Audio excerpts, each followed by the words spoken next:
Hello everyone, because you're all counting down the minutes to the release of the Harrier like a bunch of schoolgirls waiting for the release of Rolf Harris, I've created 1 minute DCS. This time I'm covering Takeoff of the Huey. Hover taxi to the runway and then gently set your aircraft down in the centre, preferably facing into the wind. Once you've set down on the runway, carefully check your surroundings, because if you're like me, the last thing you want to do is veer into somebody sideways or in reverse. Check your altimeter is zeroed and the radar altimeter is on. If it's off, turn it on here. Move the stick back and centre a little while getting ready to use the anti-torque pedals. Slowly and gently raise the collective until you're in a controlled hover. Your RPM should be at 6,600. Once you've attained something resembling a controlled hover, gently nudge the cyclic forward to begin your takeoff run.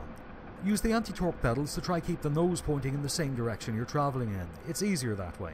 Don't go yanking on the collective like a tranny's dong. You will gain lift as you gain speed. Try to maintain 60 knots through your climb and follow the runway heading.